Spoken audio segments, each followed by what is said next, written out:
आज के समय में जो सबसे बड़ी चिंता का विषय है वो है खेल हैं, खिलाड़ी भी हैं, लेकिन सफल खिलाड़ी बहुत कम है। क्या कहना चाहेंगे आप अपने परिचय के साथ? देखो, पहली बात तो ये है, आज जो बच्चों में इंटरेस्ट है और पहले जो इंटरेस्ट हुआ करता था वो काफ़ी डिफरेंट हो चुका है। पहले बच्चे हफ्ते में 6 दिन प्रैक्टिस करना पसंद करते थे। आजकल के बच्चे हफ्ते में 3 दिन प्रैक्टिस करना पसंद करते हैं। एक तो ये है। दूसरी कमी ये आ रही है कि जो बच्चे हैं एक तरफ उनका ध्यान नहीं है। वो ये चाहते हैं मैं दुनिया की सारी वस्तु हासिल कर लूं, जुजुत्सु भी खेल लूं, बैडमिंटन भी खेल लूं, कबड्डी भी खेल लूं, कुश्ती भी खेल लूं, कराटे भी खेल लूं, बैडमिंटन भी खेल लूं। सारे मतलब एक तरफ ध्यान नहीं है, अनेकों तरफ ध्यान है। जब तक आदमी का कोई लक्ष्य नहीं है, जब तक उसका केंद्र बिंदु एक चीज पर नहीं है, तो कामयाबी संभव नहीं है। आज हमारे बच्चे अभी सोच रहे हैं हम पहलवान बन जाएं, अभी सोच रहे हैं हम ऑडिटर बन जाएं, अभी सोच रहे हैं कि हम बॉडी बिल्डर बन जाएं। तो ये लक्ष्य जो है, इसको बोलते हैं लक्ष्य से भटकना। इसी कारण हमारे बच्चे आज कामयाबी की तरफ नहीं चल पा रहे हैं। दूसरा, हमने जो हमारे अखाड़े के बच्चे पहलवानी कर रहे हैं, इस पहलवानी में ब्रजमंडल के अंदर में क्या पूरे भारत के अंदर में पैसा बहुत आ गया है। तो उनको पैसे की ललक और पैसे की चाह में पड़ गए हैं, क्योंकि मिट्टी के दंगल में जब पहलवान जाता है तो उसको हजारों रुपए, लाखों रुपए मिलते हैं।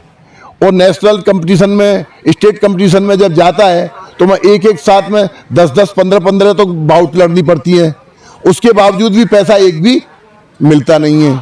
तो उसको ये लगता है कि ये कुश्ती मेरे हिसाब से सही नहीं है। तो इस चक्कर में उसका रुझान इधर नहीं जा पाता है। दूसरा मेन कारण ये है कि हमारे ब्रजमंडल में जो कुश्ती का जन्म हुआ था वो मिट्टी से हुआ है।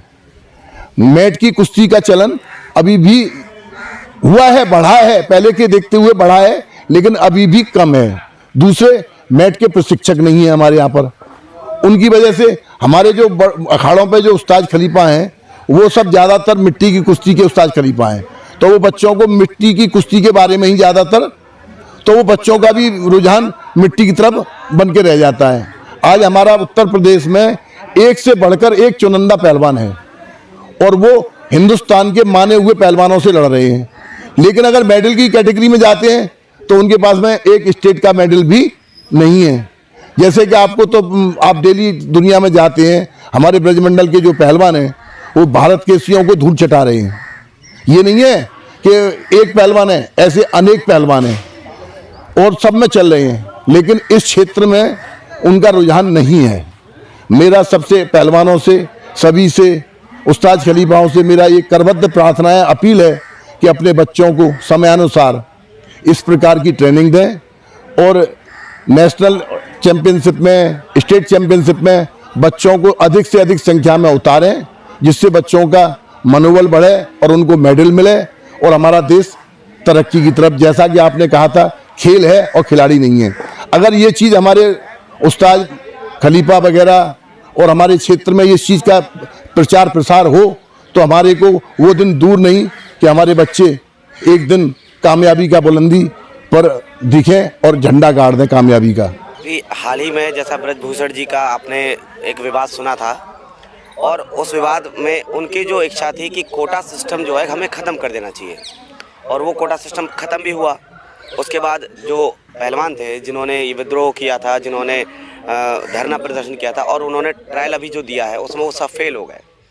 तो आप क्या कहना चाहते हैं कि क्या वाकई में कोटा सिस्टम ख़त्म करके खिलाड़ी को बिल्कुल निचले स्तर से ट्रायल देते हुए आगे बढ़ना चाहिए, जिससे कि इन खिलाड़ियों को भी मौका मिले? देखो, ट्रायल तो एक मतलब एक सिस्टम है। अगर हमारे खिलाड़ी यूँ कहे कि उस सिस्टम को ख़त्म कर दो तो ये तो एक मनमानी हो गई। सिस्टम ख़त्म नहीं होना चाहिए, जो सिस्टम बनाया है और उस सिस्टम को और मजबूत करना चाहिए। इसमें अगर कोई खिलाड़ी कहता है कि हम डायरेक्ट खेलेंगे तो ये मेरे हिसाब से वो उस खिलाड़ी के लिए ये बात उचित नहीं है। अगर मेहनत करनी है और पहलवानी तुमको आगे बढ़ना है तो मेहनत करो और जो सिस्टम है उस सिस्टम से जाओ। अगर सिस्टम से जाएंगे तो आने वाले जो नए बच्चे हैं उनको भी चांस मिलेगा। अब आप मान लो मैं फौज में लग रहा हूँ और हमेशा फौज के ही बच्चे, फौज वालों के बच्चे भर्ती होते रहेंगे तो आम आदमी का बच्चा कैसे भर्ती होगा उसमें? ये सिस्टम सबके लिए बराबर होना चाहिए। और ये जो है खिलाड़ी जो भी कहता है इस बात को कि मैं डायरेक्ट खेलूंगा, ये बिल्कुल मेरे हिसाब से तो सही नहीं है।